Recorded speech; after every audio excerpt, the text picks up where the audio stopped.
Hi, it's Lena, and today I'm going to answer the question of why it is so important in recovery to let go of all restrictions versus just some restrictions or most restrictions. I'm an eating disorder recovery coach, and every single client that I start working with, they ask me this question. Why? Why does it have to be all restrictions? Here's the answer. First of all, it doesn't have to be all restrictions, but it really, if your goal is actual food freedom, yeah, you really do have to let go of all restrictions. Now, let me be clear. That doesn't mean that you have to just let go of everything at once. You can definitely make this a gradual process, and that is also my suggestion and the way that I work. However, there comes a point where you really want to conquer all of the fear foods, and you want to be able to eat all the things. Even if you feel like they're super unhealthy, even if you think, whatever prejudice you have against this food, I want you to just challenge that, right? Could you sit down with this food and could you take a bite? So this is kind of where you want to go. But I want to explain to you why that is and how you actually get to a point of freedom. So right now, these rules that you're following, the guidelines of how you choose, what makes a food acceptable to you and what doesn't make it acceptable, were likely not invented by you. It's likely something that you picked up from somewhere, some information that somebody gave you, and that person may have been a professional in some kind of way. But the thing is that this information didn't arise from you. It came from the outside. You adopted it as yours, and you didn't even question if it was true. You just started living by it.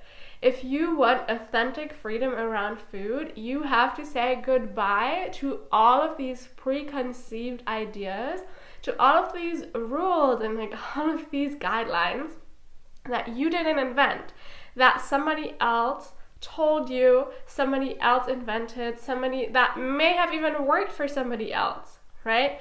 But they didn't come from you. So if you want full food freedom, you have to get yourself to a place where all food is completely neutral. You have to let go of judging food as good, as bad, as healthy, as unhealthy. You have to just move yourself to a point in recovery where you're like, you know what?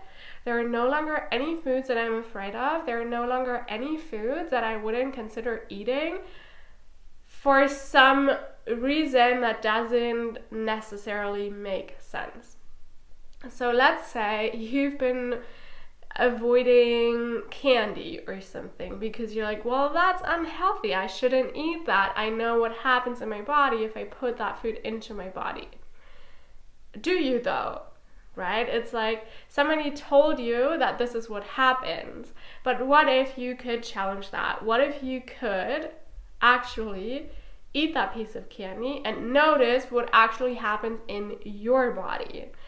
So if you go through that process of really actually challenging all these foods and really getting yourself to a point where it's all foods are equal, it's okay, I'm allowed to eat them all, that actually frees you up to then make your own decisions and then decide, oh, maybe I don't want to eat the candy because it doesn't make me feel good. But then it's authentically coming from you. It's I am choosing to not eat this because I don't feel good when I eat it. That's authentic. That is freedom, right? You have the freedom to say, yeah, that I'm going to pass on that because it doesn't make me feel good. But that is super different than saying I'm not going to eat it because I shouldn't and because it's terrible for me. So really, if you allow yourself to fully let go of all restrictions, you get to this place of authenticity within yourself, where it's just coming from your own internal wisdom. The food choices that you will be making, they're going to be aligned with you, not with the rules that somebody else made. Maybe the way you'll eat intuitively, once you've let go of all restrictions, it may be very close to somebody else's rules. I don't know that. Maybe that's what's going to happen, right?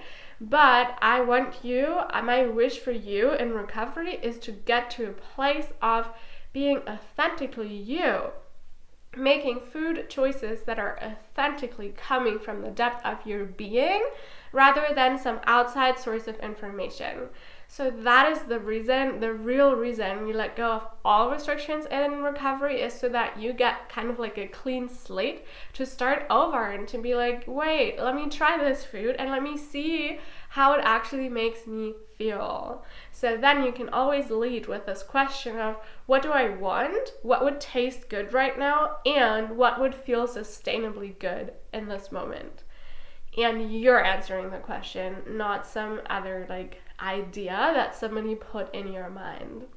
So I hope this makes sense. Please don't be afraid to just smash all those rules and just start from scratch. Yes, it may mean a little bit of weight gain. It may mean a little bit of back and forth and struggle, but it's so worth it. Trust me, it is so worth it once you get to that point of freedom where it's truly only you deciding what is best for you.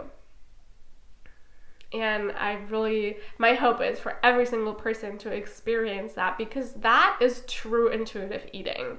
And that is the goal for pretty much every person who goes through eating disorder recovery, right? It's we're kind of sick of those rules. We're can I just eat intuitively, right?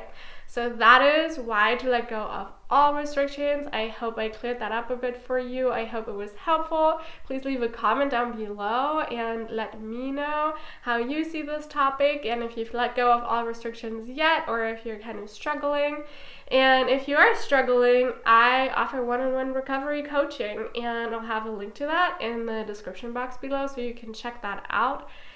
And please like this video if you enjoyed it, subscribe to my channel if you haven't yet, and I will speak to you soon. Bye.